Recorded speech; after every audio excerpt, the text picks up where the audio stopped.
Welcome to everyone. আমার সাথে আছে দুজন, এক হলো শঙ্কর বাবু, আরেকজন হলো অপূর্ব দেব। এখন আমরা ইন্ডিয়ার গ্রামীণ রাস্তা দিয়ে চলে বেড়াচ্ছি। কোথায় যাচ্ছি সেটা নিজেরও জানি না, শুধু চলতেছে আর চলতেছে। ভাবলাম আপনাদেরকে কেন রেখে যাব, আপনারাও উপভোগ করতে থাকুন এই গ্রামীণ দৃশ্য। কেমন হয় আসলে ইন্ডিয়ার পাঞ্জাবের দৃশ্য তা আপনারা উপভোগ করুন। What a amazing view. কিছুদিন আগে গম ছিল, গম হারভেস্ট করা হয়ে গেছে। এখন জানি না কোন ফসল লাগাবে তারা। যতটুকু বোঝা গেল যে ইন্ডিয়ার পাঞ্জাবে বাড়িঘর খুবই কম। আপনারা একটু লক্ষ্য করলে বুঝতে পারবেন, অনেক দূর দূর একটা একটা করে বাড়িঘর, মানুষ নাই বললেই চলে।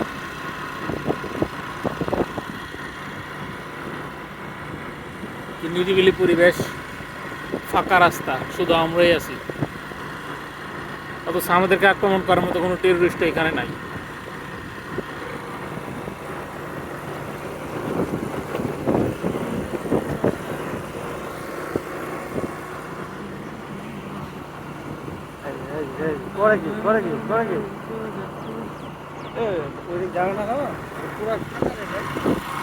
কোনো লোক নেই, একটা লোক নেই, কোনো গাড়ি নেই, তাহলে আমরাই আছি। এখানে আবার কি ভাই, গাড়ি নাকি? আর একটা মনে করেন যে পাম্প নিজস্ব। ভাই কিছু বলবেন? কিছু বলেন ভাই। আমরা এখন যুদ্ধক্ষেত্রে আছি। আসলে যুদ্ধে আছেন, আপনি যুদ্ধের এক্সপিরিয়েন্সটা একটু শেয়ার করেন। কীভাবে যুদ্ধের মাঝে আছেন? রাত 4টার দিকে ঘুমাই, ভোর 4টায়।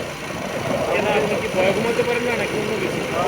আমার ঘোড়ার মধ্যে মনে করেন যে ঘুম ভেঙে যায়। তো শুনতে পেলেন দর্শক যে তাদের উপরে বোমের আক্রমণ হওয়ার সম্ভাবনার থ্রুতে তারা রাতে ঘুমাতে পারতেছে না। রাত 4টার পর ঘুমায়, সকাল 10টার পর উঠে। মানে এটা কতটুকু বিশ্বাসযোগ্য সেটা আপনারা বিবেচনা করে দেখবেন। এই বিষয়ে আমি আমার কোনো ভার্ডিক্ট জানালাম না, আপনারা জাস্ট এনজয় করেন প্রাকৃতিক ভিউ।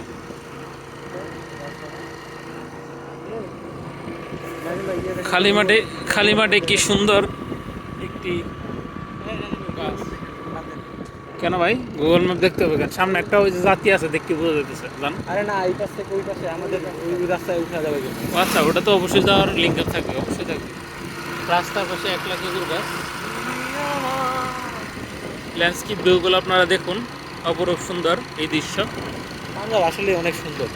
পাঞ্জাব আসলে সুন্দর বলতে পারেন এক সাইড দিয়ে, আবার অন্য সাইড দিয়ে সুন্দর না, কারণ সব শুধু ফসলি জমি, যানবাহন কম, কোনো কোলাহল নাই। কোলাহল নাই, একেবারে নিরিবিলি পরিবেশ। প্রাকৃতিক। কিন্তু প্রাকৃতিক হলেও আমাদের দেশের মতো সবুজ প্রাকৃতিক না, এটা হচ্ছে হলুদ প্রাকৃতিক। হলদিয়া চতুর সাইডে শুধু হলুদ হলুদ ক্ষেত, সবুজের ছোঁয়া খুবই কম।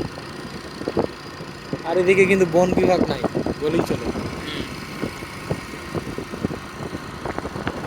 আর প্রাকৃতিক পশু পাখিও কম, যেহেতু গাছপালা কম সেহেতু মনে করেন পশু পাখি খুবই কম।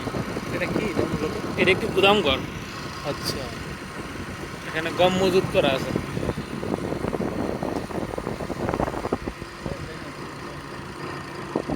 আমরা যে কোথায় যাচ্ছি সেটা আমরা নিজেরাও জানি না। প্রতিদিন আসলে বিকালে বের হই নতুন নতুন জায়গার সন্ধানে। আমরা নিজেরাই নতুন নতুন এলাকার নতুন নতুন স্থান আমরা আবিষ্কার করি। আর পেট্রোলের গোয়া বলে। পেট্রোলের টাকা অবশ্য ফ্রিতে আসে, এটা ইগনোর করবেন। মামা তো বন্ধ।